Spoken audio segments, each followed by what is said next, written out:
dans une nouvelle vidéo. Je prends le temps de me poser un petit peu dans le champ avec les chèvres pour vous parler de mon parcours en fait. Je me suis dit que ça pouvait être intéressant pour les personnes qui ne me connaissent pas personnellement, de savoir un petit peu par quoi j'étais passée, quel était mon métier et ce qui m'avait amené du coup à créer cet élevage de chèvres angora et à continuer dans ce projet que je vous ai présenté tout début 2021. Donc c'est parti pour une petite présentation, j'espère, rapide et concise. En plus, il fait tout gris au-dessus de moi, normalement il va pleuvoir demain, donc je me dépêche de profiter un petit peu des rayons du soleil pour vous faire cette vidéo dans le champ, dehors, c'est tellement agréable. C'est parti! Alors tout a commencé quand j'étais petite. Ça a l'air tout bête, mais en fait ça a son importance. Origami sera mon assistante, Maki est juste à côté de moi. Ça va ma chérie? Donc oui, quand j'étais petite, mon projet professionnel, c'était d'être avec les enfants. Alors au début je voulais être institutrice parce que je voyais mes maîtresses à l'école et ça me faisait rêver. Et puis j'aimais bien aider mes camarades, même si j'étais pas super forte à l'école, j'aimais bien aider les autres. Et puis, donc voilà, je voulais être institutrice. Après, j'ai grandi et je me disais peut-être que la relation avec les enfants un peu plus jeunes m'intéresserait plus. Donc, j'ai fait, après mon bac, je me suis orientée, enfin, j'étais partie. Attends ma chérie, parce que toi, tu touches à tout. Non, soit tu me fais un câlin, soit tu te pousses, mais tu n'abîmes pas la caméra. Ben oui, tu m'embêtes, tu m'embêtes. Donc, au moment du bac, il fallait s'orienter. C'est toujours un petit peu difficile, je ne sais pas quel âge vous avez pour les personnes qui me regardent, mais je sais que déjà quand on sort de la troisième, il faut faire des choix, et après quand on sort du bac, enfin quand on passe le bac, il faut faire des choix, et savoir ce qu'on veut faire dans la vie, c'est pas forcément évident. Moi j'avais l'impression de savoir ce que je voulais faire, et donc je m'étais renseignée pour suivre un parcours pour être éducatrice de jeunes enfants en crèche. Il s'avère que j'ai loupé mon bac la première fois, et de cette chose qui pouvait être malheureux, eh bien en est sorti du positif, puisque du coup j'ai fait une deuxième année de terminale, et j'ai passé une deuxième fois le bac que j'ai eu au bout de la deuxième fois quand même. Mais du coup pendant toute cette deuxième année, j'ai pu mûrir un petit peu ce que j'avais envie. Et j'ai aussi eu la chance eu la très bonne idée de regarder un reportage Arte. Origami, non, non, non. Elle veut manger le micro. J'ai eu la très bonne idée de regarder un reportage sur Arte qui était sur des soigneurs animaliers du zoo de Berlin. Et là, j'ai eu une révélation. Parce qu'en fait, mon rêve le plus profond aurait été de travailler avec les animaux. Mais pour moi, parce que j'ai vraiment toujours aimé les animaux, je crois que j'ai eu mon premier chat à 3 ans, je l'adulais comme si c'était un dieu. Et j'avais vraiment l'impression que c'était ma raison de vivre, d'être avec les animaux. Et d'ailleurs, c'est toujours le cas. Et voilà, donc j'ai toujours aimé très fortement les animaux et toujours été passionnée de la relation avec l'animal, pas forcément d'avoir des connaissances sur les animaux, mais vraiment la relation avec l'animal. C'est quelque chose qui vraiment m'animait déjà toute petite. Mais pour moi, travailler avec les animaux, c'était forcément être vétérinaire. Et c'était pas forcément ce qui me bottait le plus, enfin c'était pas du tout d'ailleurs ce qui m'intéressait. Donc en plus il fallait faire des études, et j'étais pas forcément archi fan, et puis même la relation médecine, médicale, c'est pas ce qui m'intéressait le plus. Même si c'est très intéressant, c'est pas ce que je voulais faire. Donc du coup, pour moi, c'était inaccessible de travailler avec les animaux. Et quand j'ai vu ce reportage, ça m'a vraiment ouvert les yeux, ça m'a vraiment fait un gros déclic, ce reportage sur les soigneurs du zoo de Berlin. Parce que j'ai découvert ce métier tout simplement, et du coup, je me suis renseignée sur le parcours qu'il fallait faire pour atteindre cet objectif. Et donc, ce qui préconisait... Ouh, ça souffle. Ce qui préconisait, c'était de faire des stages et de faire une école de soigneurs. Donc c'est ce que j'ai fait. Et donc avant de faire l'école, il fallait faire des stages. Donc j'ai fait mon premier stage était dans un élevage de chèvres, mais de chèvres alpines, donc pour faire du fromage, donc des chèvres laitières. Donc ça m'a beaucoup plu parce que déjà c'était un élevage où je connaissais la dame. J'y allais quand j'étais petite, c'était vraiment, je passais des vacances là-bas à aider l'éleveuse. Donc c'est vraiment un très bon souvenir que j'ai. Après, je savais dès à ce moment-là que je voulais pas faire du lait ni des fromages parce que c'est très prenant. Et puis pour toute une autre raison, l'élevage laitier, on en reparlera certainement. J'aimerais bien faire une vidéo à ce sujet sur les élevages laitiers parce que c'est quand même quelque chose de faire reproduire. En gros, c'est de faire reproduire des femelles tous les ans. leur enlever les petits et garder le lait. Et pour moi, c'est quelque chose qui est très difficile, même si je bois du lait, donc c'est... Et ça a coupé. Donc je vous disais brièvement que l'élevage laitier, c'était pas mon truc. Mais en tout cas, j'ai été très contente de ce stage. Ensuite, j'ai fait un stage dans un centre équestre. Pareil, c'était très intéressant, même si c'était pas mon truc, les chevaux. Non pas que j'aime pas les chevaux, hein, mais par contre, la relation avec le cheval, c'est quand même très particulier. C'est très dans la force. Et moi, je suis pas trop dans la force. Du coup, mon caractère, je pense, ne colle pas trop avec les chevaux. En tout cas, pas dans ce centre équestre. Et puis, le principe de faire monter... à longueur de journée des humains différents sur des chevaux qui n'ont pas forcément... Voilà, vous voyez, c'était pas mon truc. Après, je veux pas du tout... Enfin, je suis en train un peu de le faire, mais je veux pas trop critiquer. Mais en tout cas, c'était pas mon truc. Par contre, j'ai été très contente de ce stage parce que j'ai appris des choses. J'ai fait du travail physique qui me donnait vraiment une idée de ce que c'était de faire un fumier, par exemple. Et puis, c'est aussi là-bas que j'ai conduit mon premier tracteur. Et ça, ben, on s'en rappelle. Donc du coup, voilà, je suis contente de ce stage. Ensuite, j'ai fait un stage chez un vétérinaire. Donc là, je savais que je voulais pas être vétérinaire, mais je trouvais que c'était très intéressant de voir un petit peu comment ça se passait. Donc j'étais plus dans le rôle de l'assistante vétérinaire. Et c'était effectivement très intéressant, le côté médical, même si c'est pas ce que je veux faire, c'est intéressant quoi. Donc voilà, pas d'autres mots, c'est très intéressant. Donc j'ai été très contente de ce stage, et puis le vétérinaire était adorable, et c'était le vétérinaire qui s'occupait des animaux que j'avais chez mes parents. Donc voilà. Et puis ensuite, j'ai fait 2 stages dans des parcs zoologiques, où là, eh bien, ça m'a vraiment ouvert les portes du monde zoologique. Ça m'a permis, donc tous ces stages m'ont permis de confirmer que je voulais bien être soigneuse en parc zoologique, et puis ça m'a aussi permis du coup d'accéder à la formation de soigneur animalier, puisqu'elles demandent toutes d'avoir de l'expérience avant de rentrer en école. Donc voilà, j'ai fait cette formation adulte de soigneur animalier, où là j'ai vraiment, j'en ai appris plus en fait sur les parcs zoologiques, parce qu'il faut savoir que même si c'est un métier qui m'intéressait, j'ai jamais été une fan absolue des zoos. Quand j'étais petite, mes parents m'emmenaient à 1 ou 2 zoos, c'était la balade de l'année. Et voilà quoi, j'étais pas une passionnée de parcs zoologiques. Et puis le côté captif, c'est pas que ça me dérange, mais j'étais pas fan quoi. Mais après, je ne connaissais pas non plus ce qu'étaient les parcs zoologiques vraiment, le fonctionnement, leur histoire et tout. Et donc c'est pendant cette formation que j'ai appris, entre autres, hein, parce qu'on a appris plein de choses, mais j'en ai appris un petit peu plus sur les parcs zoologiques et leur histoire. Alors, il faut savoir que les parcs zoologiques, à leur naissance, à leur démarrage, c'était vraiment pour divertir, pour montrer les animaux, alors il y avait un petit aspect pédagogique, puisqu'on montrait les animaux qui existaient dans d'autres pays, alors qu'on ne pouvait pas forcément voyager, enfin tout le monde ne pouvait pas se permettre de voyager. Donc à la base c'était ça.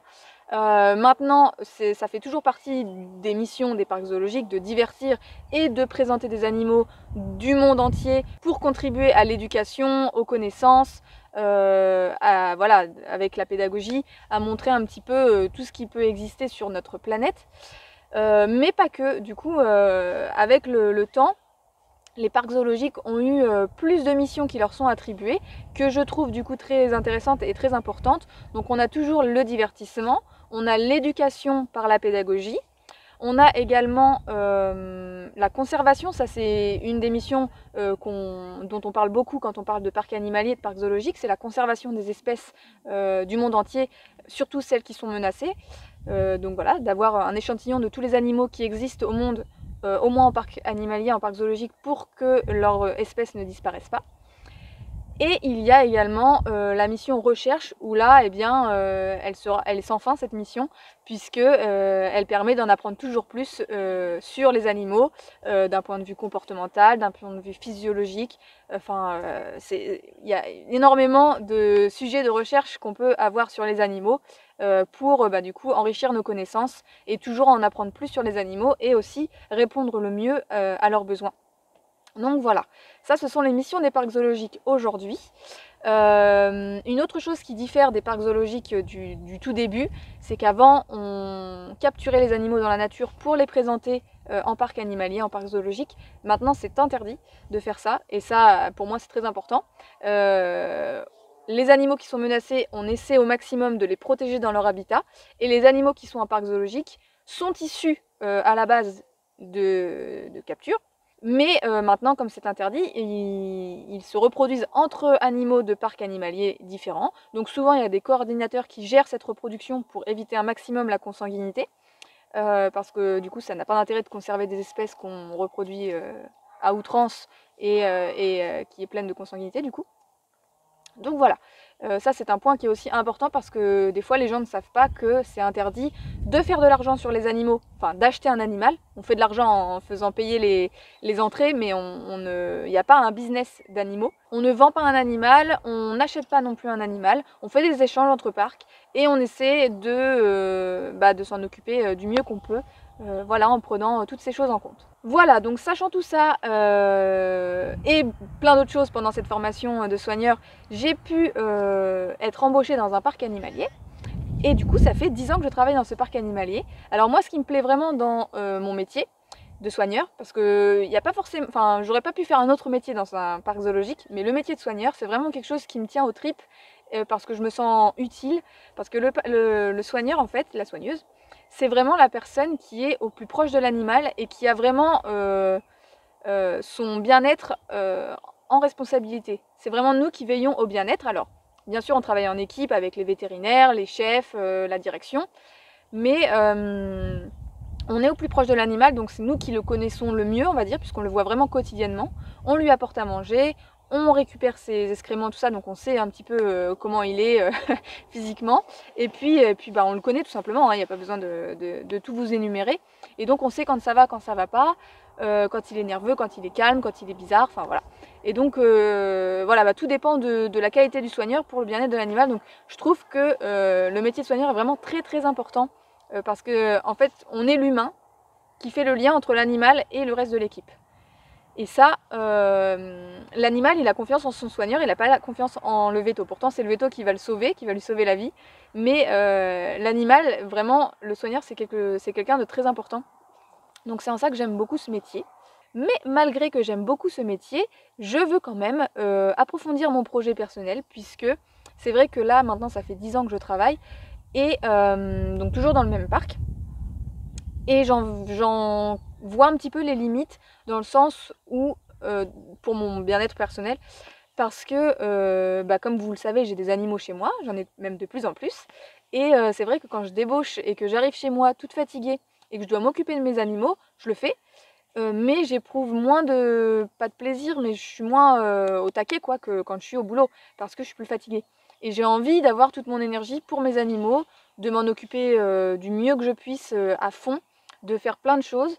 Donc voilà, je commence à sentir un petit peu trop de frustration. Et donc cette frustration m'a poussée encore plus à me plonger dans ce projet que je vous ai présenté début 2021 concernant l'élevage de chèvres angora. Donc c'est vrai que depuis un an je suis à fond chèvre, parce que donc mon projet à la toute base c'était ferme pédagogique avec un élevage de chèvres angora, puisque une ferme pédagogique est obligée d'avoir une production agricole. Et donc dans les productions agricoles, ça je vous en avais parlé dans ma vidéo lancement du projet, je vous la mettrai là quelque part. Quand on veut faire une ferme pédagogique, il faut une production agricole. Et moi, la production agricole qui me correspond le plus, qui vraiment me correspond le plus, c'était l'élevage de chèvres angora. Pour plein de raisons différentes. Et donc, qu'est-ce que je voulais dire ? Et donc, en partant de ce constat, je me suis dit, focalise-toi sur l'élevage de chèvres angora, puisque ça va être ça ta base, et tu feras de la pédagogie autour de tout ça. Donc, pendant un an, je me suis focalisée à fond sur les chèvres angora, donc c'était très bien, puisque j'ai pu vraiment apprendre plein de choses sur cet élevage. Et pendant cette année aussi, 2021, j'ai eu à un moment un coup dur suite à avoir calculé chiffré mon projet. J'ai fait une formation à la Chambre d'agriculture qui s'appelait Chiffrer mon projet. Et pendant ce chiffrage, je me suis rendu compte, même si au final ça devait pas être une surprise puisque je le savais à la base, mais que avec 25-30 chèvres, ça allait pas du tout être rentable. Et pour moi, 25-30 chèvres, c'est mon max, je veux pas plus. Et du coup, ouais, j'ai été très déçue à ce moment-là, parce que je me suis dit, mais dans quoi tu t'engages si tu fais quelque chose qui va pas t'apporter d'argent? Et à ce moment-là, en fait, quand on est bien en bas, on remonte forcément, et j'ai eu un déclic. Je me suis souvenue en fait de ce que voulait l'enfant intérieur qui était en moi, qui était à la base la ferme pédagogique. En fait, je me suis tellement focalisée sur les chèvres que j'en avais oublié la ferme pédagogique. Et c'est vrai que un élevage de chèvres angora mis avec de la pédagogie autour, on peut réussir, je pense, à s'en sortir. Mais moi, je l'avais un peu occulté puisque je m'étais focalisée sur les chèvres angora. Donc, à partir de maintenant, je vais aussi beaucoup me renseigner sur tout l'aspect pédagogique, puisqu'il ne faut pas non plus que je délaisse cet aspect qui, je pense, en plus est très important, parce que moi, ce que j'aime, c'est véhiculer des messages véhiculer des connaissances, enfin partager des connaissances. Donc voilà, on va s'intéresser un petit peu plus à la pédagogie maintenant, tout en continuant à en apprendre plus sur les chèvres angora. Là en ce moment on est en plein dans les naissances, donc c'est pareil, j'en apprends tous les jours. Voilà, il fait de plus en plus gris, je pense que j'en ai fait le tour avec tout ce que je voulais vous parler. En gros, il faut retenir les deux choses. Je voulais vous parler des parcs zoologiques puisque je sais que c'est un sujet... En fait, je pense qu'il y a autant de personnes qui aiment les animaux que de façons de les aimer. Et il peut m'arriver de discuter avec certaines personnes et que les parcs zoologiques ne soient pas trop leur truc. Ce que je comprends totalement puisque c'était mon cas, et je vais même vous dire que c'est pas que c'est toujours mon cas, mais je comprends qu'on n'aime pas forcément les animaux en captivité, mais je comprends aussi l'utilité des parcs zoologiques dans le monde. Et donc ça me tenait à cœur de vous dire, de vous partager un petit peu ce que je pensais à ce sujet, puisque c'est un sujet important, dans ma vie en tout cas c'est un sujet important, puisque ça fait quand même 10 ans que je fais ce métier. Donc voilà, je voulais vous partager ça. Et deuxième chose que je voulais appuyer, c'était d'écouter l'enfant qui est en nous, puisque vraiment quand on écoute cet enfant, c'est vraiment ce qui vous pousse à faire les bons choix. Puisque là, quand vous voyez, je suis assise dans mon champ avec mes chèvres, j'ai vraiment l'impression d'être à ma place. Et ce sentiment, je pense que ça se rapproche du bonheur. Donc c'est très important d'écouter ce qui vraiment nous animait petit, ce qu'on voulait faire, parce que très souvent, ça nous pousse à faire les bons choix. Voilà, j'espère que cette petite vidéo vous a plu, vous a intéressé. Si vous avez des questions, n'hésitez pas à me les poser dans les commentaires, je me ferai une joie de vous répondre. N'oubliez pas non plus de cliquer sur le petit pouce en l'air pour dire que vous me soutenez, pour montrer que vous êtes là, que vous avez regardé et que vous êtes à fond derrière moi, comme toujours. Je vous remercie d'ailleurs pour ça. Je vous remercie aussi d'avoir regardé cette vidéo et puis je vous dis à très vite. Bye bye!